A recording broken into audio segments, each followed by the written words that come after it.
बिस्मिल्लाहिर्रहमानिर्रहीम अस्सलामु अलैकुम। एक्सरसाइज 6.5 इसके पहले दो क्वेश्चन हम प्रीवियस लेक्चर्स में देख चुके हैं जो के प्रैक्टिस है अरिथमेटिक सीक्वेंस की और जो सम ऑफ सीक्वेंस होता है उसके फार्मूले की प्रैक्टिस हम कर रहे हैं 6.5 में, जो कि वर्ड प्रॉब्लम्स हैं, स्टेटमेंट वाले क्वेश्चंस हैं हमारी रियल लाइफ के अंदर जहाँ पे सीक्वेंस और सीरीज़ का यूज़ होता है वो कैसे होता है हम उसकी प्रैक्टिस कर रहे हैं। और तमाम क्वेश्चन सीक्वेंस से रिलेटेड हैं, अरिथमेटिक सीक्वेंस से। अभी क्वेश्चन नंबर 3 हम करने वाले हैं। क्वेश्चन नंबर 3 में लिखा हुआ है a man borrows ₹1100 and agree to repay with a total interest of ₹230 in 14 instalments. एक आदमी है, उसने 1100 रुपया लिया है और वादा किया है कि मैं 230 रुपया इजाफी इंटरेस्ट के तौर पर, सूद के तौर पर वापस करूँगा। कितनी इंस्टॉलमेंट्स के अंदर? 14 इंस्टॉलमेंट्स के अंदर। तो टोटल जो इंस्टॉलमेंट हैं वो है 14। तो 14 हमारे पास n आ गया नंबर, और ईच इंस्टॉलमेंट, अब ये कंडीशन आ गई है, each instalment being less than the proceeding by 10, यानी जो आने वाली किस्त होगी उसमें 10 रुपये कम होंगे प्रीवियस से। जो पहले उसने पे किया होगा उसमें से 10 रुपये कम पे करेगा। What should be his first instalment? तो हमने उसकी फ़र्स्ट इंस्टॉलमेंट निकालनी है। देखें टोटल रुपये वो ले रहा है 1100 रुपये और 230 रुपये इंटरेस्ट है। अगर देखा जाए तो जो उसने वापस पैसे करने हैं वो करने हैं 1330 रुपये। कितनी किस्तों में, कितनी टाइम? वो है 14 इंस्टॉलमेंट्स के अंदर। तो नंबर ऑफ़ इंस्टॉलमेंट्स या n वो आ जाएगा 14। टोटल रुपए जो उसने वापस करने वो 1330 आ जाएंगे। और सपोज़ कर लेंगे कि जो उसकी पहली इंस्टॉलमेंट है वो A1 है और उसमें से नेक्स्ट टाइम 10 माइनस हो गया, फिर पैसे पे करेगा 1330 और कितनी इंस्टॉलमेंट 14 में, और सबसे पहली अमाउंट वो कितनी देगा जिसको हम A1 फ़र्ज़ करके चलते हैं। अभी देखें क्वेश्चन का जो डाटा जितना भी था गिवन, क्वेश्चन को सॉल्व करने का मेथड ये है कि पहले डाटा हम लिखते हैं जैसे न्यूमेरिकल करते हैं फिजिक्स में, कि बोरोड अमाउंट 1100 है, इंटरेस्ट है 230। अब जो वापस उसने करना है वो करना है 1100 एंड 230, वो बन गया 1330 रुपये। अब 1330 रुपये में इंस्टॉलमेंट करेगा वो 14, तो n की वैल्यू आ गई 14।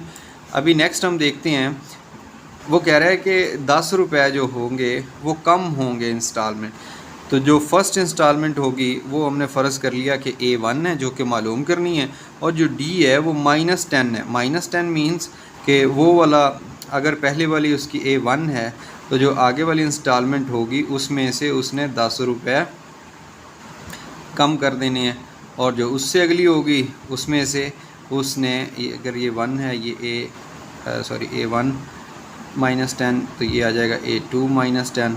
इसी तरह ये चलती जाएंगी। तो यानी 10-10 रुपये वो हर दफ़ा कम कर रहा है। तो हम क्या नतीजा अख़ज़ करते हैं, हम ये तमाम डाटा जो अभी हमारे फार्मूले में यूज़ होगा कि जो टोटल रुपीज़ हैं वो 1330 रुपीज़ हैं, n 14 है जो कि इंस्टॉलमेंट्स हैं, डिफरेंस है -10 का। अब यहाँ पॉजिटिव 10 क्यों नहीं लिया? क्योंकि उसने कह दिया क्वेश्चन के अंदर कि हर दफ़ा वो जो इंस्टॉलमेंट है वो 10 रुपये कम देगा प्रीवियस से, इसलिए माइनस का साथ साइन आएगा। अगर ज़्यादा देता तो प्लस आता। हमें चाहिए क्या? फर्स्ट टर्म चाहिए। ये फार्मूला है एन का। अब देखें n है हमारे पास, ठीक है, फर्स्ट टर्म है, ठीक है, n है और डिफरेंस भी है, तो Sn भी है। यहाँ से हम A1 निकाल सकते हैं इजीली। वैल्यूज़ पुट कर देंगे इस क्वेश्चन के अंदर, इस फार्मूले में। Sn की जगह आ गया ये इस स्टेप में 1330 यहाँ पे आएगा, n/2 जो कि फार्मूले का हिस्सा है 14/2, 2 इंटू फर्स्ट टर्म 14 - 1 यानी n-1 इंटू डी की वैल्यू आ गई। अभी 2A1 आ गया, ये कैंसिल होकर 7 बन गया, 13 इंटू 10 माइनस का, तो ये -130 बन गया। इसको मल्टीप्लाई किया तो 7 2 टाइम 14 हो जाएगा, और इसको मल्टीप्लाई करेंगे 910 बन जाएगा। क्योंकि हमें चाहिए जस्ट A1 की वैल्यू, तो कैलकुलेट करेंगे हम -910 है, इसका इन्वर्स दोनों साइड पे ऐड करेंगे तो ये दूसरी साइड पे जाके बन जाएगा 910 प्लस का। तो इसको जब सॉल्व करेंगे तो ये बन गया 2240। तो 14 पे जब हम दोनों साइड को डिवाइड करेंगे तो फर्स्ट टर्म आ गई 160 रुपीज़।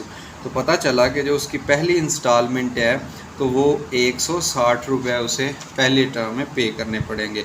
इसी हिसाब से अगर देखा जाए तो जो उसकी अगली इंस्टॉलमेंट होगी वो 150 रुपये होगी, जो उससे नेक्स्ट वाली होगी वो 140 रुपये होगी, क्योंकि वो 10 रुपये हर दफ़ा कम दे रहा है। तो इसी के साथ ही हमारा क्वेश्चन नंबर 3 कंप्लीट हुआ।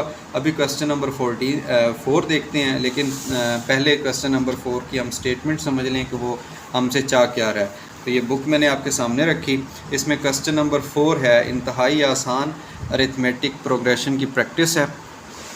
कह रहा है कि a clock strike once when its hour hand is at 1। जब जो क्लॉक है 1 बजाता है तो वो एक दफ़ा बेल बजाता है। Twice when it is at 2, और जब 2 बजते हैं, 2 पे जाती है उसके घंटे वाली सुई, तो 2 दफ़ा बजता है। एंड सो ऑन, और इसी तरह चलता रहता है। हम जानते हैं कि जो वॉल क्लॉक होता है, बड़ा हमारी दीवार पे लगा हुआ क्लॉक, उसके अंदर 12 घंटे होते हैं। तो जब वो पहली दफ़ा 1 बजेगा तो 1 दफ़ा, दूसरी दफ़ा 2 बजेंगे तो वो 2 दफ़ा बेल देगा, तीसरी दफ़ा 3 बजेंगे तो वो 3 दफ़ा देगा, 4 पे 4 दफ़ा, 5 पे 5 दफ़ा।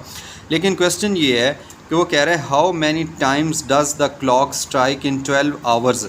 अब ये तो हमें पता है कि जब 12 बजेंगे तो उसने 12 दफ़ा बेल बजानी है, लेकिन क्वेश्चन ये हमसे मांगता है कि आप ये बताएं कि वो टोटल जब 12 बजेंगे पूरे दिन में तो वो 12 बजने में कितनी दफ़ा शोर मचा चुका होगा। यानी कि हमने जो 12 टर्म्स हैं उनका सम मालूम करना है। तो जो पहली टर्म होगी वो तो डेफिनेटली A1, फर्स्ट टाइम जो पहली दफ़ा 1 बजा था उस वक़्त 1 आ गई, दूसरी दफ़ा 2 आ गई, तीसरी दफ़ा 3 आ गई, चौथी दफ़ा 4 आ जाएगी, चलते जाएंगे। वो कह रहा है how many times strikes in 12 hours, 12 घंटों में। तो हमने S12 यानी n की जगह पे 12 आ जाएगा, तो हमने SN वाला फार्मूला यूज़ करना है। ये सीक्वेंस बन गई, फर्स्ट टर्म 1 बन गई, जो डिफरेंस है वो 1 बन गया सेकंड माइनस 1 करके, और जो n है वो क्योंकि 12 घंटे कह रहा है तो n की जगह पे 12 आ जाएगा। और जो SN हमने सम फाइंड आउट करना है वो SN आ जाएगा, जो कि n की जगह 12 आएगा, तो हमने S12 फाइंड आउट करना है। अब S12 फार्मूला लिखेंगे SN का, n/2 plus n-1 into d। तो ये वैल्यूज़ पुट की हैं। ब्रैकेट के बाहर अगर देखें तो 2 6 टाइम 12 होता है, 6 आ गया, और अंदर 2 1s 2 एंड 12 माइनस 1 11, 11 1s 11, तो ये अंदर बन गया 13 इंटू 6 जो कि 78 बना। तो हमें पता चला कि जो क्लॉक है वो 78 दफ़ा 78 टाइम्स इन 12 आवर्स यानी कि 12 घंटों में 78 टाइम्स स्ट्राइक करेगी, उसकी आवाज़ आएगी हमें। ये थे क्वेश्चन नंबर 3 और 4 एक्सरसाइज 6.5 फर्स्ट ईयर मैथमेटिक्स की। अभी हम नेक्स्ट लेक्चर में देखेंगे कि क्वेश्चन नंबर 5 और 6 कैसे सॉल्व करना है।